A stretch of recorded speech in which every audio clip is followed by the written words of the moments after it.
어느 나라든지 어느 민족이든지 자기의 조국, 자신의 민족에 대한 사랑, 또 부흥에 대한 염원이 없는 그런 백성들은 없을 것입니다. 온 세계 각종 인종이 모여 산다고 하는 이 미합중국에는 과연 그런 애국심이 있을까? 정말 인종시장이라고 불릴 만큼 다양한 민족들이 이민 와서 세운 이 나라, 미합중국이라고 하는 이 나라에 어떤 정말 국가로서의 그런 실체로서의 단일한 정체성, 우리는 미국 사람인데, 이런 그런 확고한 것이 있을까, 그런 생각을 해보지만 미국은 참으로 신기한 나라예요. 여러 인종이 합쳐 있어서 그게 잘 안 될 것 같은데도 유사시에는 잘 단결이 되는 그런 모습을 우리가 문득문득 보게 됩니다. 가장 대표적으로 미국에서 그 911 사태를 겪으셨던 분들은 2001년에 그 9.11 테러 이후에 미국 사람들이 얼마나 많은 성조기를 차에다가도 걸고 또 집에다가도 걸고 이렇게 다니는 것을 우리가 목격할 수 있었습니다. 근데 요새는 또 그런 거 없더라고요. 한동안 막 거의 모든 차에 그냥 이 성조기를 달고 그렇게 다녔는데 요새는 그런 거 없더라고요. 여러분, 그렇게 한참 9.11 테러 이후에 성조기를 많이 달고 있을 때 뜻밖의 이득을 본 나라가 있어요. 어느 나라냐면 중국입니다. 왜냐하면 갑자기 폭발적으로 성조기로 사람들이 살아오는데 그 수요를 따라잡지 못해서 전부 중국에서 성조기를 수입해 왔어요. 기록을 찾아보니까 9.11 테러 이전에는 1년에 100만 불 정도 수입했다고 합니다. 그런데 9.11이 터진 다음에 5,200만 불 어치를 수입했대요. 그러니까 한 52배 정도 수요가 늘어난 거죠. 그래가지고 수많은 그 성조기들이 중국에서 들어와서 펄럭거리는데, 여러분, 얼마 전에 특이한 그런 그 법안이 만들어졌어요. 2월 21일 날 미 하원을 통과한 법인데, 그게 무슨 법이냐면 미국 군대에서, 국방부에서 쓰는 모든 성조기는 반드시 미국산으로만 써야 된다는 법안이에요. 미국 사람들 겉으로 보면 좀 허술하게 보일 때가 많은데요, 이런 것까지 생각하는 거예요. 최소한 미국 군대 안에서, 국방부 안에서는 성조기 중국산 쓰지 못하게 하는 법안을 하원에서 통과시켰어요. 21일. 이 법안을 만든 사람이 누군지 아세요? 공수부대 소대장으로 베트남전에 참여해서 훈장을 받은 사람이에요. 그 국회의원이 이 법안을 처음에 법안해가지고 이거 통과시켰어요. 여러분, 여기에 정신이 있어요. 무슨 정신이냐면, 어떻게 미국 군대가 중국산 그 성조기 이거 풀럭거리면서 전쟁에 나갈 수 있냐 이거죠. 그러니까 그건 안 된다는 거예요. 여러분, 미국이 이런 데까지 나름대로는 신경 쓰는 그런 나라입니다.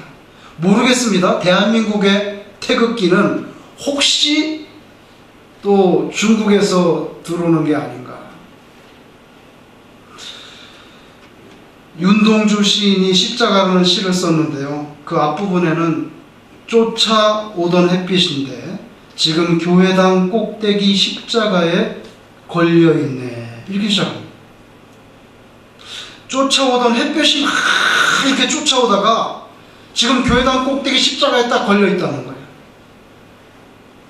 그 솟아오르던 햇빛은 바로 우리 한민족의 국운을 뜻하는 거죠. 우리 민족의 국운이 교회당 꼭대기 십자가에 걸려있다는 거예요. 그만큼 그 당시에 우리나라 민족의 앞날이 기독교 신앙 위에 놓여 있다는 것을 뜻합니다. 그는 교회가 잘 되면 우리 민족도 잘 될 것이고, 왜냐하면 그 십자가에 걸려 있으니까. 우리나라 교회가 이렇게 잘 못되면 우리나라 민족 운명도 꺾일 수 있다는 그런 뜻이에요. 실제로 일제치하에서 신사참배 반대운동, 분명히 이것은 신앙적인 문제지요. 하나님 외에는 우리 절 안 한다. 그러니까 신사에 참배하지 않겠다. 이거는 우상 숭배로 간주하고 받아들이지 않겠다고 하는 종교적인 신앙의 문제지만, 그러나 겉으로 드러날 때는 이건 항일 정신으로 드러나잖아요. 그러니까 기독교적인 신앙이 강한 사람일수록 항일 정신이 강하다고밖에는 그렇게 이해할 수밖에 없는 문맥이었다 이거죠. 1919년 3.1 운동과 한국교회 얼마나 밀접한 관계가 있습니까? 3.1 운동은 일본 제국주의의 그런 포악한 무단 통치에 대한 대항으로 폭발한 우리 민족의 거족적인 항일 독립 운동인데, 그 운동 가운데 기독교의 역할이 굉장히 컸다는 거예요. 기록을 보면 독립선언사라든지 서로 간에 어떤 문서를 전달할 때 거의 다 교회 예배당 중심의 그 조직으로 이게 다 이루어졌어요. 시골 동네 구석구석까지 서로 커뮤니케이션 하는 조직이 예배당 단위로 됐어요. 그러니까 기독교가 우리나라에서 정말 사람으로 치면 혈관처럼 그 조직을 이용하지 않으면 그렇게 빨리 들어갈 수 없다고요. 그 당시 인터넷이 있었던 것도 아니고, 독립선언 33인 가운데 기독교인 16명입니다. 비서명자 48인 가운데 기독교인 24명입니다. 그 당시에 통계상 기독교 인구가 30만 명밖에 안 됐어요. 그 당시에 조선에 그 한일합방 된 다음에 인구가 1700만이에요. 통계상. 그럼 1700만에 30만 명이 기독교이면 2%가 되지 않습니다. 2% 정도 되지 않는데 33명 중에 16명 사인했다는 거 대단한 거죠. 어떤 목사님 사인할 때 교회는 정치에 참여하면 안 되는데, 내가 목사인데 이거 여기 민족운동, 독립운동은 좋지만 여기 사인해도 되나. 밤새도록 고민했어요. 밤새도록 고민하고 그 다음날 마음을 결정하고 사인한 그런 목사님이 있어요. 오늘 본문의 느헤미야 1장, 느헤미야라는 사람이 벌써 오래전에 망한 자기 나라 유다에 대해서 너무 가슴 아파서 울고 있는 그런 모습이 느헤미야 1장에 기록되어 있습니다. 이 사람 하나님을 잘 섬기는 사람이지만 그 신앙이 조국에 대해서도 쏠려 있었다는 거죠. 오늘 본문이 길어서 다 읽지 않았지만은 1장을 자세히 읽어보시면 느헤미야가요, 자기의 망해버린 조국을 생각하면서 웁니다. 그리고 기도하고, 마지막 세 번째로는 유다 민족의 느헤미야라는 사람이 소망이 되는 그런 중요한 인물로 이제 역할하게 되는 거죠. 오늘 이 3.1절 기념주의를 맞아서 우리의 신앙이 물론 하나님을 섬기고 예수 그리스도를 구주로 받아들이는 신앙이지만, 그러나 우리가 조국을 사랑하는 마음도 같이 엮여질 수 있다는 그 가능성을 오늘 느헤미야에서도 발견하게 되는 거죠. 오래전에 멕시코 유카탄에 단기 선교를 갔더니 김무선이라고 하는 평신도 선교사님이 거기에 무지개 학교라고 하는 학교를 만들어서 거기 옛날에 쿠바로 이민 갔다가 흘러들어간 후예들, 그 거친 애니깽이라고 하는 선인장을 자르면서 살았던 그 후예들, 혼혈이지만 겉으로 보면 딱 한국 애들이에요. 우리 피죠. 근데 그 아이들이 거기서 원주민 가운데 섞여서 교육도 받지 못하고 너무너무 가난하고 처절하게 살아가는데 그 아이들을 불러서 공부를 시키는 그런 모습을 볼 수 있었는데, 아니 그 멕시코 유카탄 반도에 갔더니 그 무지개 학교에 그 이민 한 4세 5세들 되는 아이들을 불러놓고 한국말도 사실 제대로 못하는데 유관순 누나 노래를 가르치더라고요. 그래서 제가 속으로, 야, 이거 이민 4세 5세쯤 된 아이들이 한국말도 잘 못하는데 유관순 누나 그 노래 3.1절 뭐 이런 노래 가르치고 있는 거예요. 한국의 리라 국민학교 선생님이래요. 음악 선생님. 그런 생각을 해봤는데, 그걸 그 멕시코 땅에 가서 그 4세 5세들에게 가르치는 그 선생님의 마음, 그 선교사님의 마음, 그 마음은 어떤 마음일까? 한동안 고민해 본 적이 있습니다. 아무도 알아주지 않아요. 멕시코 땅에서 유관순 누나에 가르치는 거에서 누가 그걸 알아주겠어요? 그런데 너희들 피 속에 한민족의 피가 흐른다. 뭐 그런 거 가르치는 거예요. 오늘 본문에 느헤미야가 조국에 대한 소식을 듣고 울었다 그랬어요. 4절에 보면 앉아서 울고 수일 동안 슬퍼하며 하늘의 하나님 앞에 금식하며, 자기가 예루살렘에 갔다 온 사람들에게 소식을 들으니까 성이 다 회파되고 성문들은 다 불타서 문도 없다, 문짝도 없다. 여러분 집에 문짝이 다 불타서 없어졌다면 얼마나 황당하겠어요. 그 소식을 듣고 너무 슬퍼서 울었다는 거예요. 동족의 고통, 벌써 오래전에 망한 나라인데 같이 아파하면서 울면서 금식하면서 하나님께 매달리는 이런 사람이에요. 내가 그리스도 안에서 참말을 하고 거짓말을 아니하노라. 내가 큰 근심이 있는 것과 마음에 그치지 않는 고통이 있는 것을 내 양심이 성령 안에서 나로 더불어 증거하노니, 나의 형제 곧 골육의 친척을 위하여 내 자신 저주를 받아 그리스도에게서 끊어질지라도 원하는 바로라. 로마서 9장 1절 이하의 바울사도의 고백이에요. 나의 사랑하는 민족, 유대민족이 예수님을 모른다는 거, 너무 고통스럽다는 거예요. 예수님은 어땠습니까, 여러분? 예수님도 이 땅에 오셔서 30몇 년 잠깐 사셨지만 예루살렘을 보시면서 우셨잖아요. 예수님도 우셨잖아요. 누가복음 19장 42절에 이하에 보면, 너도 오늘날 평화에 관한 일을 알았더라면 좋을 뻔하였거니와 지금 네 눈에 숨기었도다. 날이 이를지라 네 원수들이 토성을 쌓고 너를 둘러 사면으로 가두고 또 너와 및 그 가운데 있는 네 자식들을 땅에 메어 치며 돌 하나도 돌 위에 남기지 아니하리니 이는 권고받는 날을 네가 알지 못함을 인함이니라. 앞으로 예루살렘이 망할 때 살육당하고 예루살렘 성전이 불타고 돌 하나도 돌 위에 총 놓이지 않는 그런 비극적인 상황이 AD 70년에 벌어질 것을 예수님이 보시고, 아무도 이해할 수 없었겠지만 예수님 혼자 우셨습니다. 너무 슬퍼서.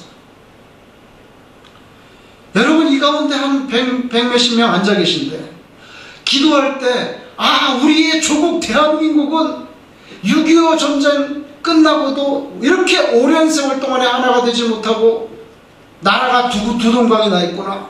북한에 있는 사람은 오늘도 밥 한 끼를 좀 실컷 먹었으면 평생의 소원이 없겠다고 그렇게 마음먹은 그 수많은 사람들, 찬송을 실컷 부르지 못해가지고 그냥 입만 뻥긋뻥긋하면서 지하에서 울고 있는 그 사람들, 뭐 이런 거 생각하면서 기도할 때 눈물이 줄줄줄줄 흐르는 그런 분 계시면 손 들어보세요.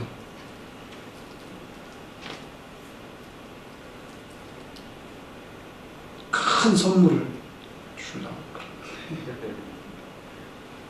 여러분, 우리는 대한민국 생각하면 막 눈물이 줄줄 그런 거 없잖아요. 잘. 이건 뭔가 좀 이상한 거 아닙니까? 그러면 느헤미야는 왜 그렇게 울고 모세는 왜 그렇게 가슴을 치고, 바울은 자기가 그리스도에게 끊어질지라도, 예수님은 왜 창조주 하나님이신데 예루살렘을 보고 우셨겠어요? 그런데 우리의 마음은 왜 그렇게 부해졌을까요? 조국을 생각하면 눈물이 한 방울도 나지 않아.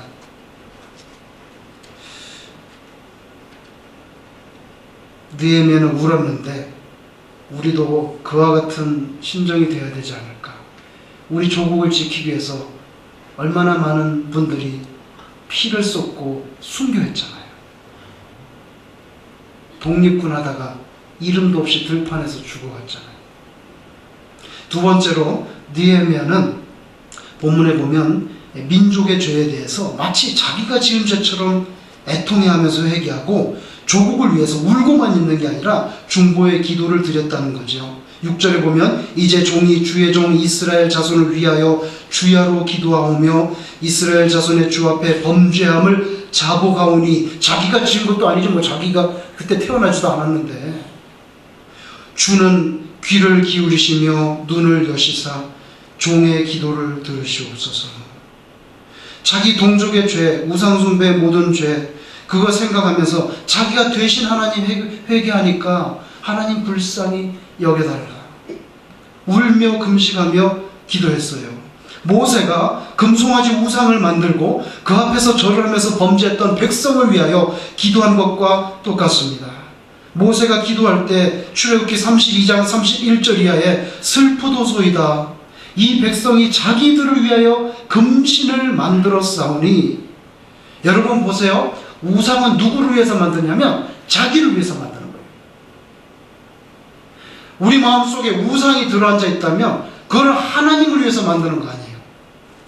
우리가 뭐 그냥 여기저기 자꾸 하나님의 뜻을 위하여, 하나님을 위하여 하는데, 사실 자기 마음속에 들어있는 우상은 출애굽기에서 말씀하신 것처럼 자기들을 위하여 금신을 만들었사오니, 만약에 달러가 내 마음속에 진정한 우상이라면 내 자신을 위하여 달러가 내 우상이 되는 거죠. 아, 이거 뭐 돈 많이 벌어가지고 하나님께 다 드리고, 내가 이 아스토리아의 그 일용직 아저씨들 내가 다 먹이고, 그런 것보다는 내 자신을 위해서 금신을 만드는 거죠. 큰 죄를 범하였나이다. 그러나 합의하시면 이제 그들의 죄를 사하시옵소서. 그렇지 않사오면 원컨대 주의 기록하신 책에서 내 이름을 지워버려 주옵소서. 민족을 망하는데 나 혼자 살면 뭐 하겠냐는 거예요. 이거 바울사도랑 똑같아. 바울사도가 모세를 닮은 게 아니겠는가. 다시 말하면 민족의 죄를 내 죄로 여기고 용서를 구하는 거죠. 우리는 어떻습니까? 우리는 주로 뉴스에 보면 잘못했던 거예요. 그죠? 야당이 잘못했고, 뭐 누가 잘못했고, 누가 잘못했고, 민주화 의식이 수준 미달이고 전부 다. 근데 뭐냐면 자기가 잘못한 사람은 거의 없어요. 다 남이 잘못해. 여당이 잘못했거나 야당이 잘못했거나 대통령이 잘못했거나 뭐 누가 잘못했거나. 우리는 주로 그러잖아요. 정치권만 비난할 것이 아니라 민족의 잘못, 죄를 대신해서 회개하면서 하나님께 마치 내가 지은 죄를 회개하듯이 회개하면서 중보의 기도를 드릴 수 있는 나라를 위해서, 그런 저와 여러분 되시기를 주의 이름으로 축원합니다. 마지막 세 번째로, 그래서 어떻게 됐냐는 거예요. 느헤미야는 하나님께 금식하면서 간절히 매달렸더니 하나님이 불쌍히 여겨서 은혜를 베풀어 가지고 이제 예루살렘으로 돌아가게 하고, 그리고 예루살렘에 가서 그 다 무너져서 여우들이 오르락내리락 하는 폐허가 된 예루살렘 성벽을 다시 재건하는 엄청난 역사를 일으켰잖아요. 여러분, 나라 꼴이 되려면 최소한 성벽이 있어야 되지 않겠어요? 예루살렘 성이 되려면 성벽이 있어야 되잖아요. 여러분, 나라국, 그 한자 아시죠? 나라국에 그 네모나게 돼 있잖아요. 박스. 네모난 박스. 나라가 되려면 그 성벽이 있어야 되는 거죠. 아주 든든한 그런 국방 바운더리가 있어야 되는 거죠.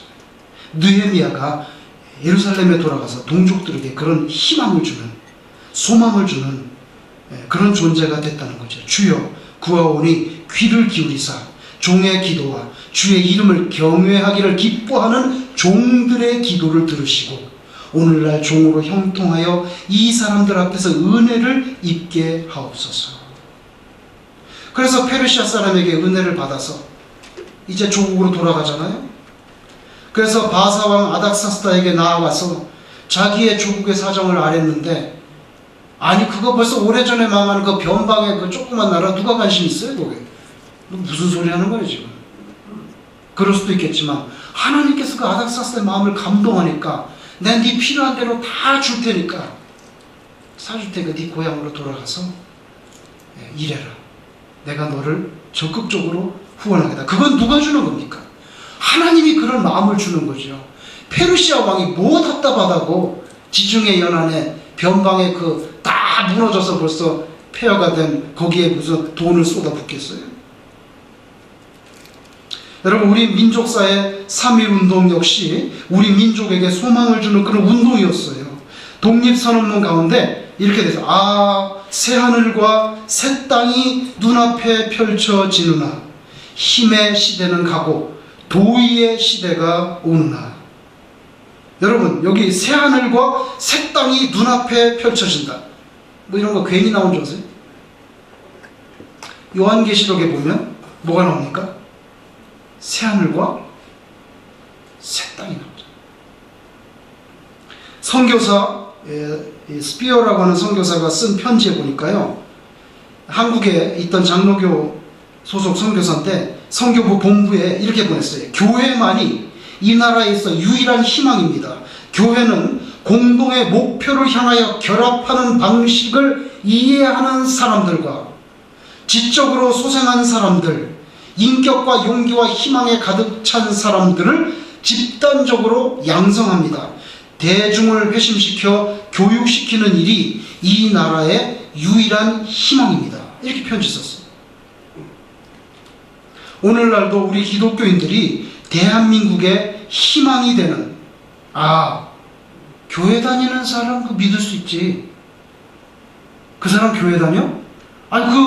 예수 믿는데, 그 예수 믿는 사람이 그렇게 말했으면 맞을 거야 아마. 그렇게 되는, 예수 믿는 사람이 민족의 희망이 되는, 크레딧이 되는 그런 역사가 일어나도록 우리가 그렇게 기도해야 되지 않겠는가. 오늘날 우리나라에 대해서 한탄하는 사람들 많습니다.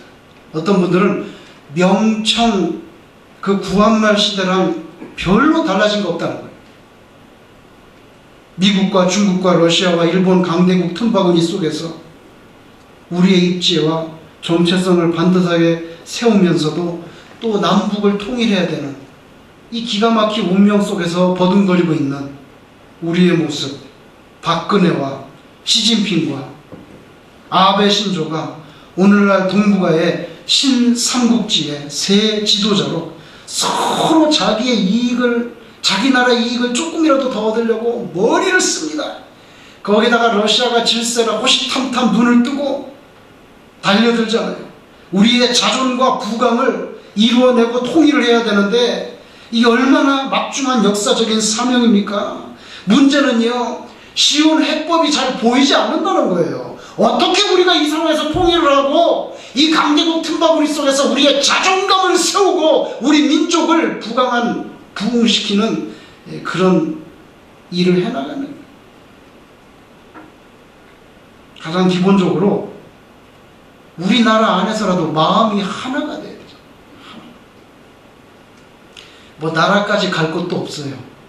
교회 안에서, 우리나라 교회 몇 개일까요? 헤아리지도 못할 거예요. 그 많은 교회 교인들만이라도 마음이 하나가 되면 그 기독교인들의 힘이라는 게 얼마나 막강할까. 이 세상의 펭귄의 종류는 18종류래요. 근데 그 가운데 제일 덩치가 큰 펭귄이 황제 펭귄인데 다 크면 키가 1.1m, 35kg이나 된다고 합니다. 남극에만 살잖아요. 겨울이 찾아오면 모든 생명체들이 어휴 추워라 하고 다 따뜻한 데로 가는데 유일하게 추운 겨울이 오면 더 추운 데로 이동을 해. 빙산으로. 그게 누구냐면 황제 펭귄이에요. 여기 자기네끼리만 추운 데로 가지? 천적이 없는 곳에 가서, 천적이 없어. 너무 추우니까 천적이 없어. 거기 가서 이제 새끼를 잘 부화시키려고 유일하게 추운데 더 추운 데로 간대.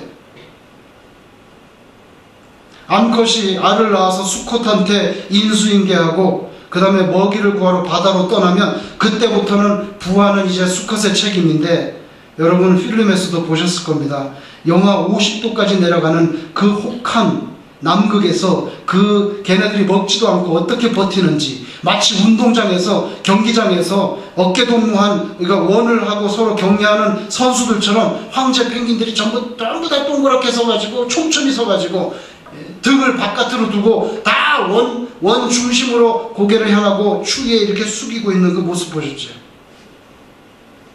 그래가지고 다 동그랗게 서로 붙잡고 서로 이렇게 촘촘히 서가지고 방풍벽을 치는데, 놀랍게도 맨 바깥과 가장 중간 사이는 10도의 차이가 나요. 10도의 차이.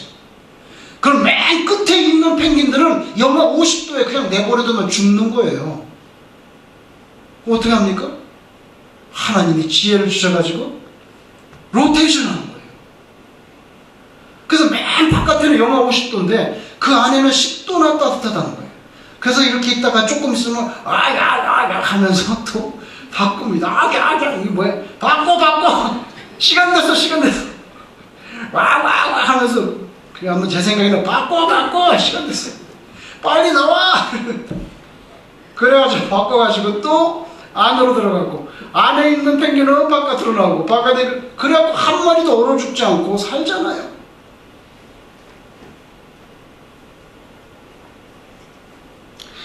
여러분,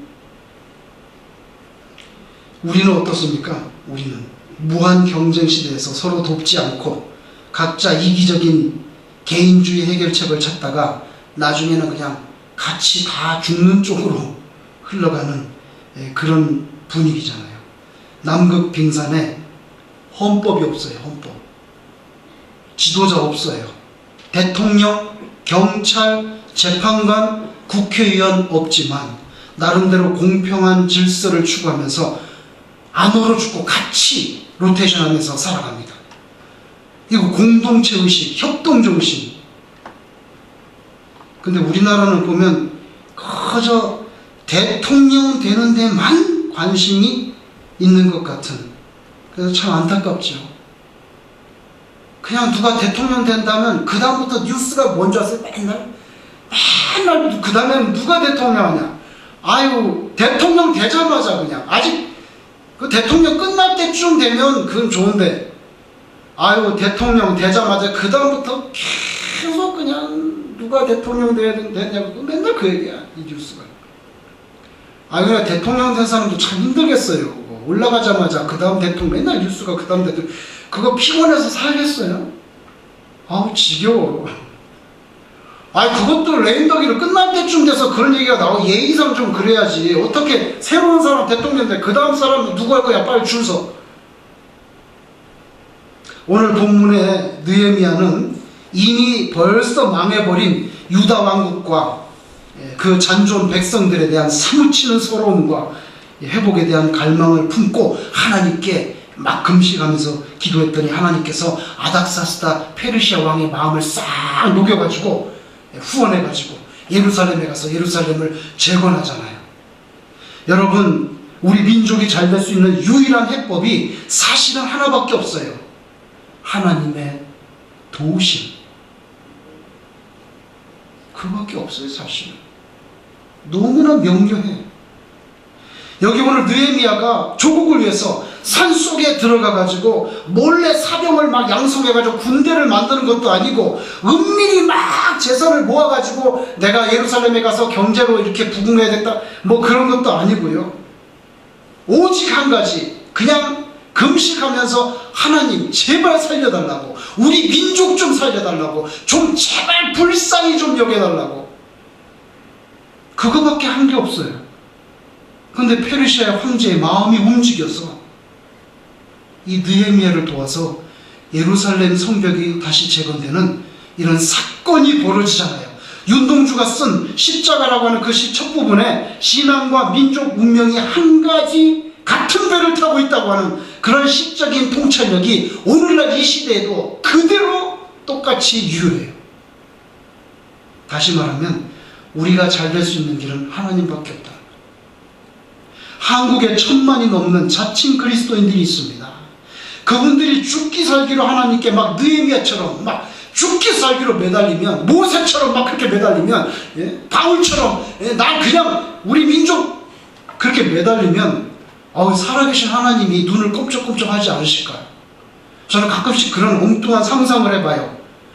대한민국의 모든 교파의 그 기독교 교단 총회장님들 다 모이시라고, 추기경도 모이고 주교도 모이고, 그래서 최소한 예수 이름을 부르는 사람들, 우두머리들 다 모여가지고, 요새 뭐 네트워크도 발달되어 있는데 뭐 이메일 탁 하면 그냥 전 대한민국 쫙 퍼지는데, 우리가 이번에 한번 일주일 동안 미친 척하고 일주일이나 아니면 3일만 모든 기독교인들은 다 밥을 굶으면서 전부 다 엎드려서 한번 기도해보자. 남북한이 통일되게 해달라고.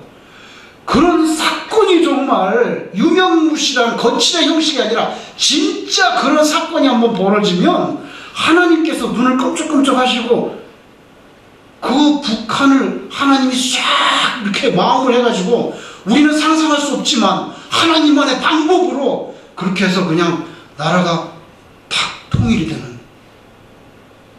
그런 기적이 왜 일어날 수 없겠는가. 그러니까 제가 대한민국에 가서 뭘 해야 돼요? 총회장을 천상 종목사 가서 해요.